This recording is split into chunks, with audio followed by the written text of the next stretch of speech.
सबसे पहले आराधना जी आपके पास सिंगापुर में इस G20 शिखर सम्मेलन के बारे में क्या कहा जा रहा है?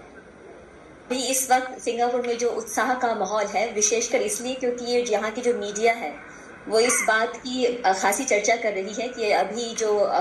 ब्रिटेन के प्रधानमंत्री श्री ऋषि सुनक के साथ यहाँ के सिंगापुर के प्रधानमंत्री श्री ली सियान लुंग की जो आपस में जो वार्ता हुई है और जो वाणिज्यिक समझौता हुआ है, उसकी सिंगापुर में खासी चर्चा है। इसके अलावा जो सस्टेनेबिलिटी के मुद्दे के सत्र पर जब बोलते हुए यहाँ के प्रधानमंत्री जी ने कहा कि सरकारी और निजी क्षेत्रों की जो भागीदारी है उस पर उन्होंने जोर देते हुए कहा कि सरकार अब अकेले अपने बलबूते पे 2050 तक नेट जीरो का जो लक्ष्य है वो प्राप्त नहीं कर सकते, इसलिए निजी क्षेत्रों की जो भागीदारी है वो और बढ़ानी चाहिए। और जो G20 में एक बात मैं आपको कहना चाहूंगी कि एक बात तो तय है कि भारत ने अभी हाल ही में चंद्रयान को लेकर अभियान की सफलता को लेकर देखें या G20 के आयोजन को लेकर देखें, जो एक उत्साह है, जो गौरव का बोध है वो बढ़ा है। और अगर आप देखिए कि वाणिज्यिक क्षेत्र के दृष्टिकोण से देखा जाए तो अभी हाल ही में आपने देखा होगा कि भारत की ओर से जो चावल के निर्यात पर कुछ नीतिगत परिवर्तन किए गए थे और उनमें से